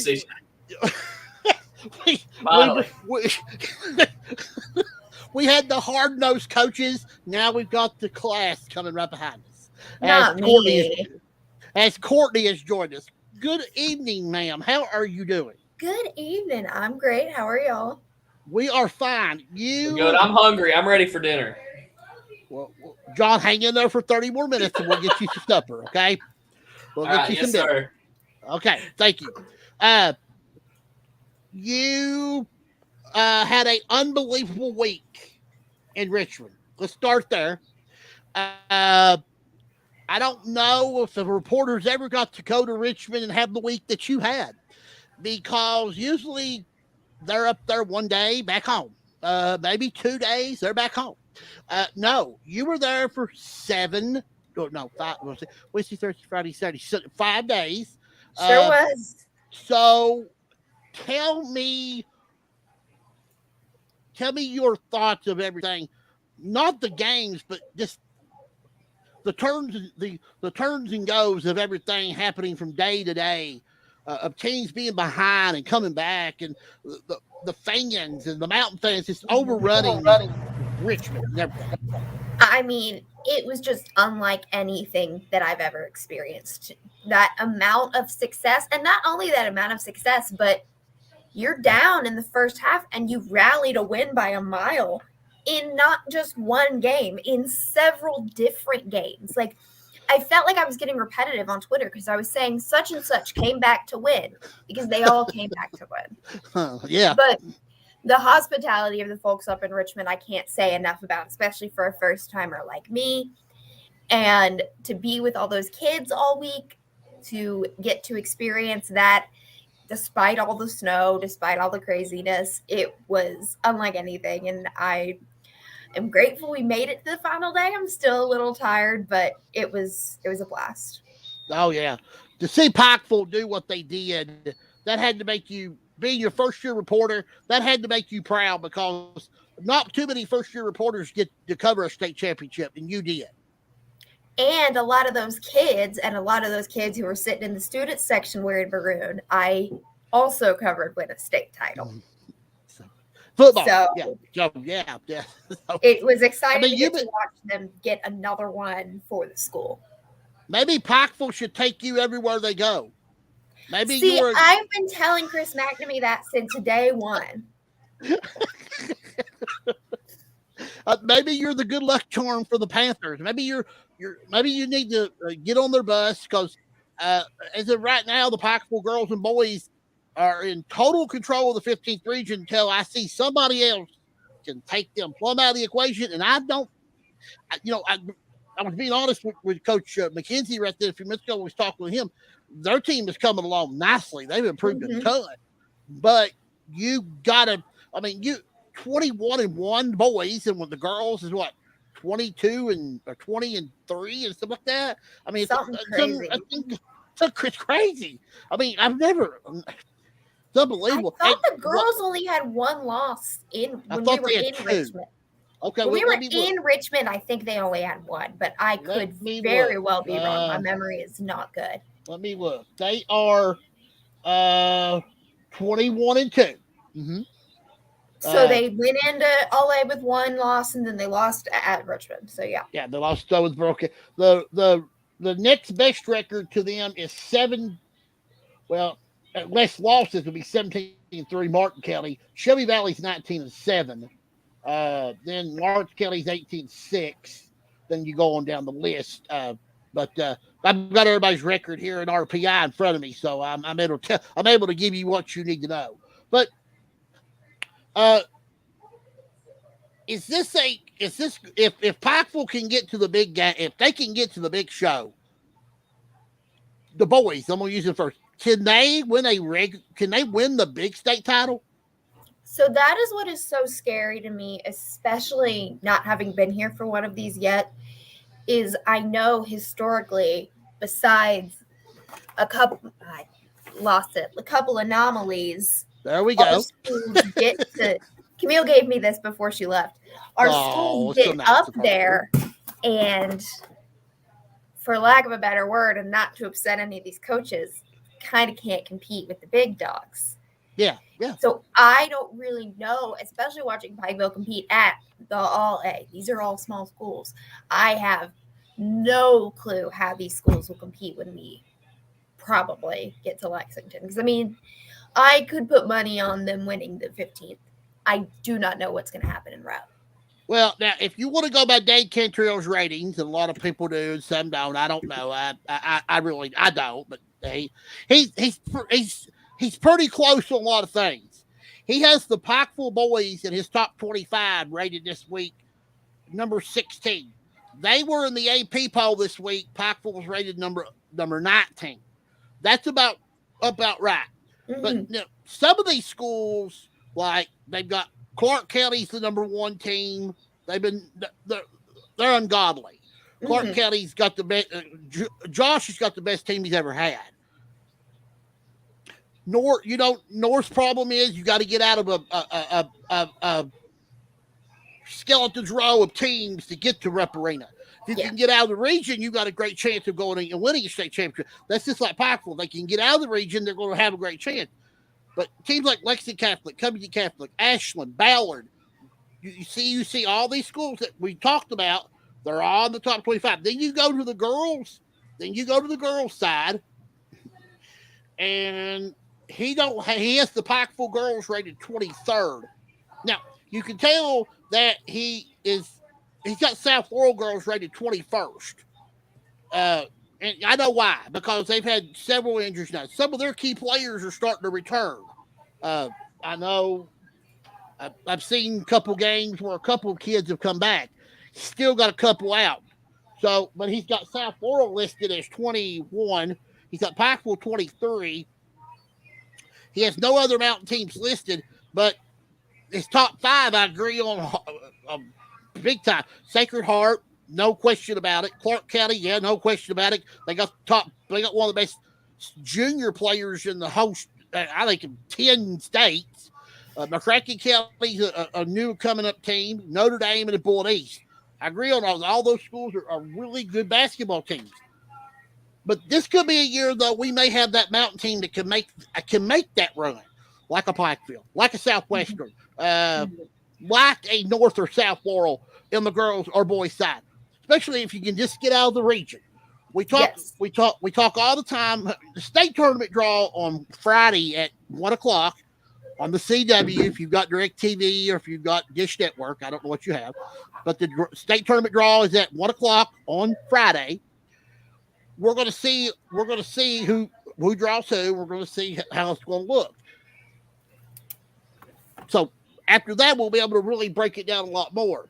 But as we get 2 weeks left of the regular season, district tournaments are starting to really focus in. We're starting to see the districts. Okay, so I'm going to give you some matchups, and you tell me what you think about these games. Now, these are games that could switch in a heartbeat, but I don't think they will because I think a lot of districts have already determined what they're going to be. Okay.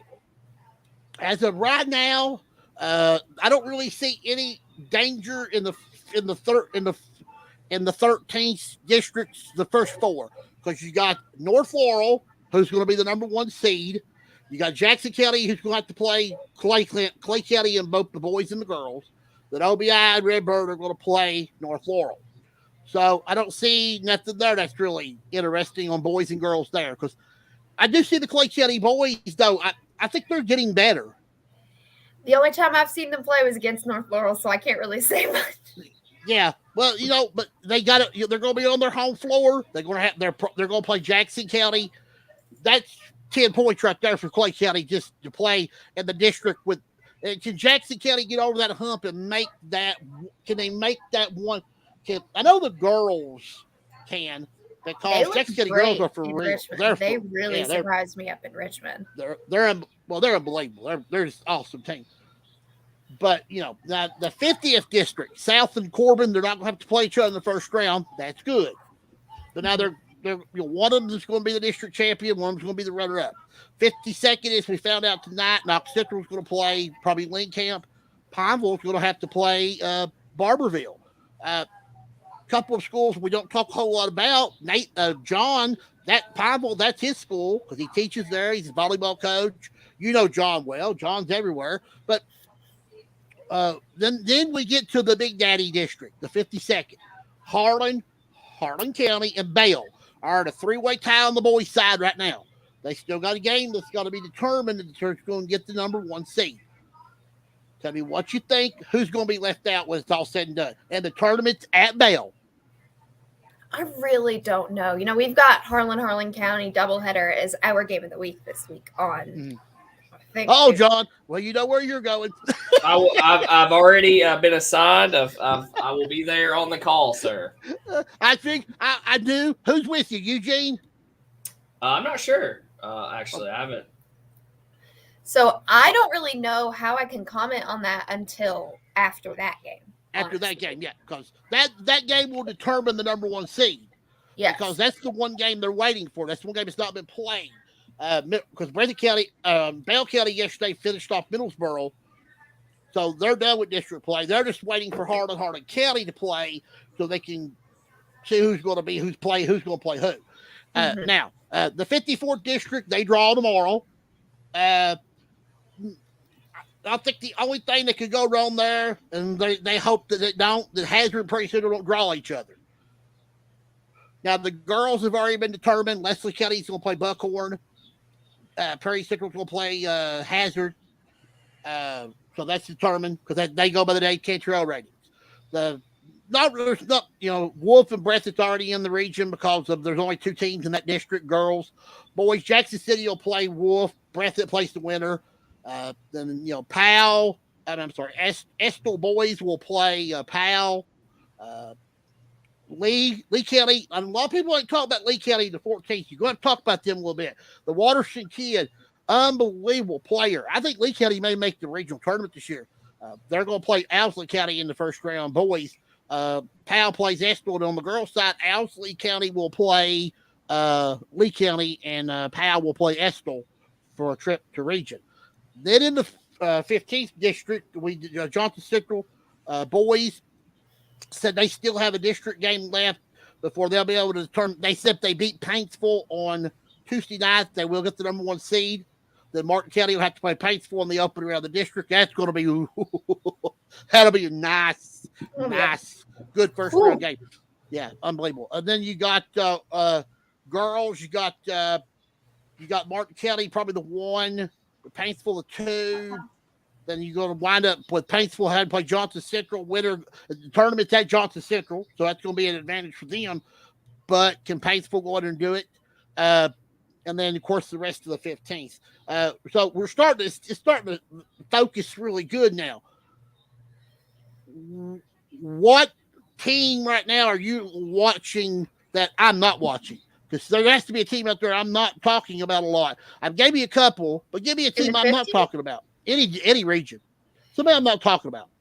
I just because you're thinking about talking about 15th, so it's fresh on the brain. I was just at doubleheader Betsy and Lane, Lawrence County, and I was surprised by both finishes. They both kind of caught me off guard, and so those I feel like. I mean, we're talking about competing with Pikeville, but say I always talk about in college football in the SEC, it's a battle for the middle. We know who's going to be the best. We know who's going to be the worst.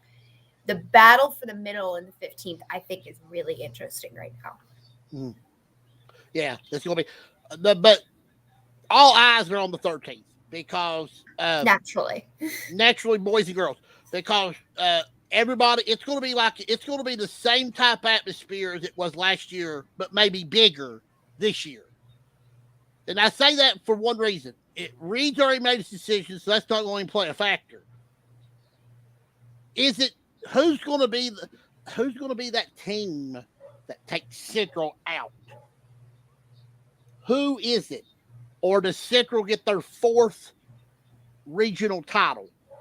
Because you got KS. I mean, you're probably going to have KSR there. You're going to have all the big daddies there, like they were last year. Going to be there. I wish I had a crystal ball and I could tell you, but there's a million different scenarios that could happen in that region. Now, we saw yesterday where Corbin goes to Clay County and only wins with 3. Mm-hmm. Things like that. That's what I'm talking about. It's just little stuff that's just going to happen, from this point on going through. John, you want to ask Courtney something? Sorry, we're on looking for a cat because we're about to let the dogs back in the house. So that's why I was distracted. And that is why I don't let mine outside. So I always know where he is. And so she's getting the lightsaber out so the cat will go to the bedroom. So I guess my question would be, it's going to be unsports. I'm not going to talk about sports here for a second, because how long have you been with YMT now? It's been it'll be a year in April, which is crazy. So I knew you're more recently joined. So where has been where's been the best place that you've eaten in southeastern Kentucky since you've been? That's a good one. I like that, John. That's a good question. I love that. Not my house, that's for sure. I love that. Best food. Where's the best grub that you've been? I haven't been great about trying to get out to different places because when I'm on the road, I'm like, oh, where's the nearest Wendy's? Wait a minute. You can't tell me you was in Richmond, where there's some of the best steakhouses in the business, and you didn't stop at one of them and at least enjoy yourself. No. Oh, Courtney. Because I was trying to get back to Lexington all those nights. I had been at Richmond for 17 hours, and I was just wanted to go to my parents' house. John, tell her a good place to eat. I know you know the places. Tell her. Where? Well, I'll choose Richmond. Tell her a good place in Richmond. If you like sushi, Ken's Sushi is a cult favorite up there. What's your favorite food? What's your favorite type of food? I'm not picky except for sushi. So you're not picky except for the one place that except for the very first place that you mentioned, yeah.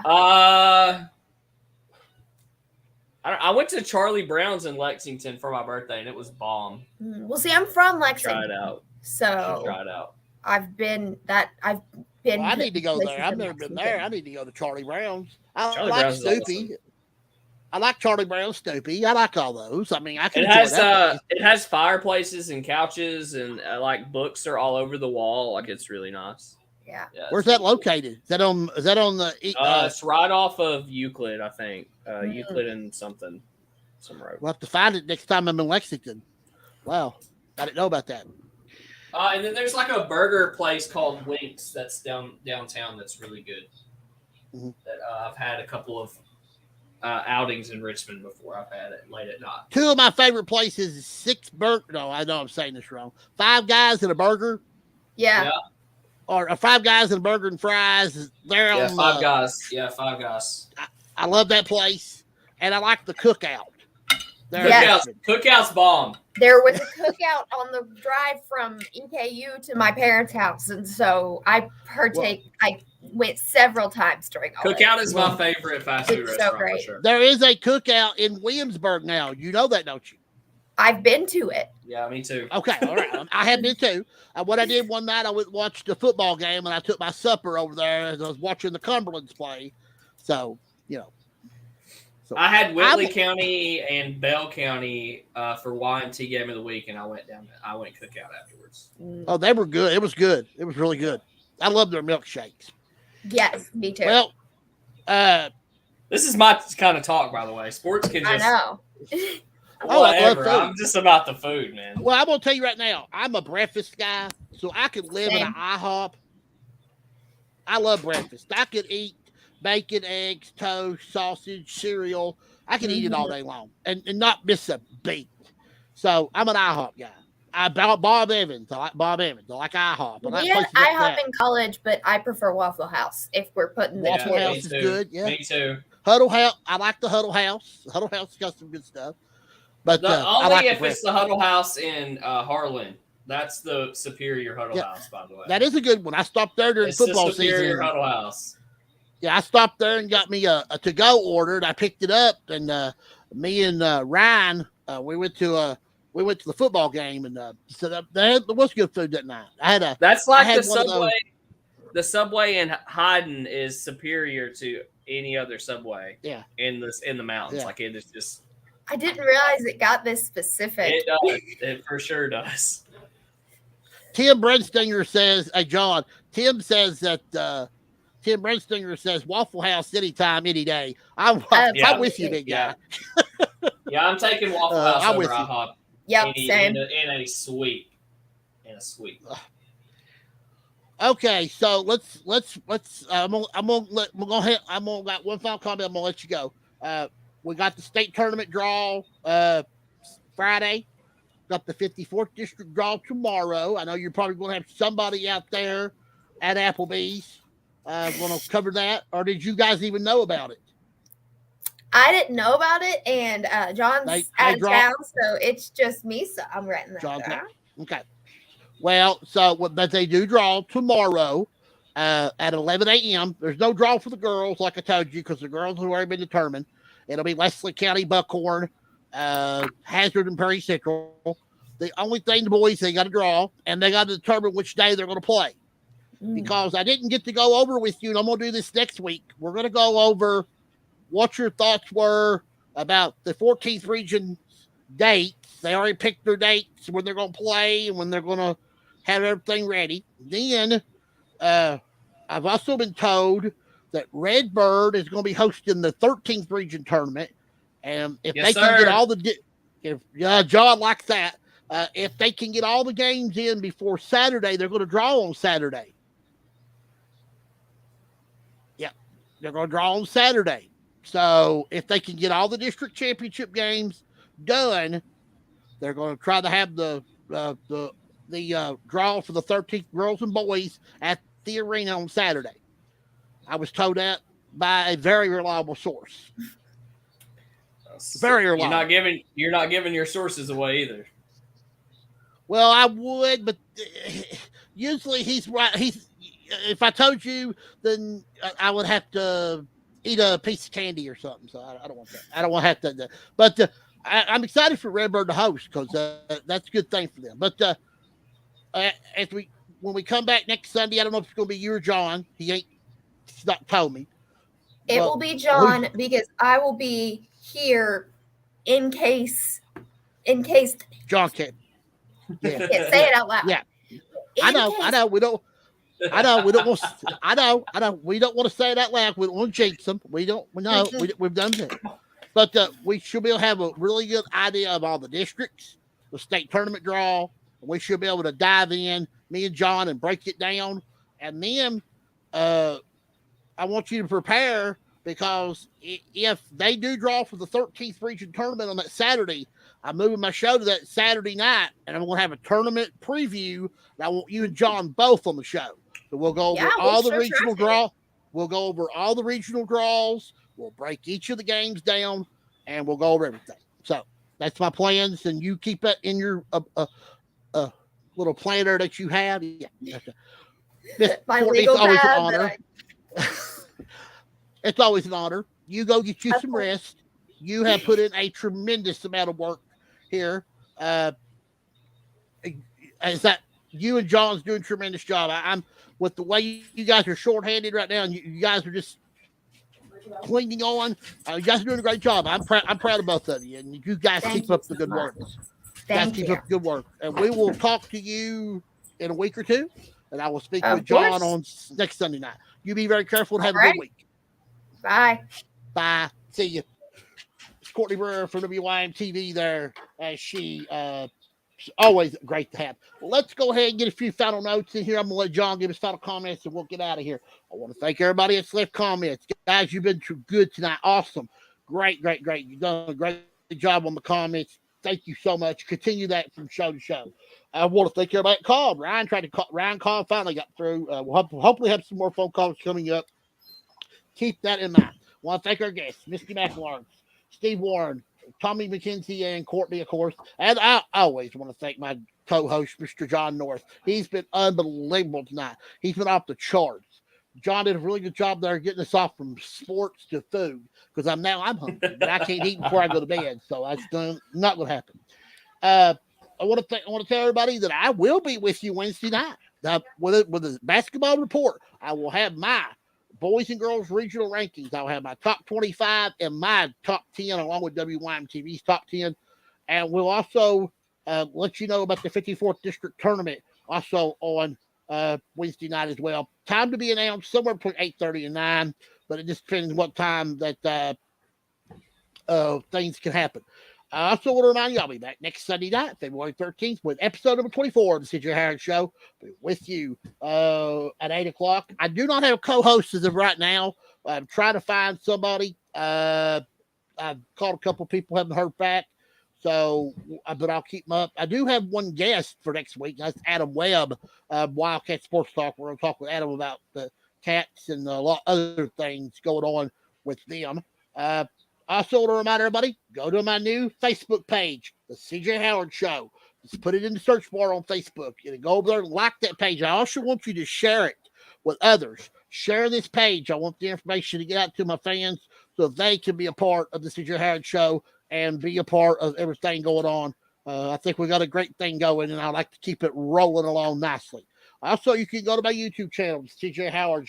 Just put in CJ Howard. Go over and give me some likes on there. I'd like to get some subscription likes if you could. Go take care of me over there on Facebook. Okay, John, go ahead and give me some final comments, and we'll get out of here. Hey, great show. I enjoyed the guest tremendously. And, I guess, man, I'll see you around at the regional tournament. My alumni, Redbird, is hosting. So I'm excited to see all my Redbird peoples there at the 13th region. So it should be a hoot. I'm on Harlan County, Harlan, on Tuesday, and then after that, I don't know if I'll be able to get in any before the region starts. So we'll see wherever they take me. Yeah, we got a lot going on, a lot of makeup games, a lot of other things going on too. John, do not leave me after we get off live. I got some stuff I want to tell you after we get off live. Again, I want to thank everybody that watched the show. I want to thank everybody that was part of the show. I want to thank everybody, especially John being with me tonight. He's great. Always great to have him. If he would come on more, I'd like to have him more, but we'll see if we take the range out. He's just a hoot to have on here, and I enjoy him. I enjoy him. He's a Leslie County, so we get along so well. Yes, sir. As I always end every show, this is CJ Harris running third, heading for home. Good night, everybody. God bless you, and we'll see you next week. Or actually, I'll see you Wednesday night with the CJ Sports Basketball Report, and I'll be back with you Sunday night with the CJ Harris Show, episode number 24. Good night, everybody.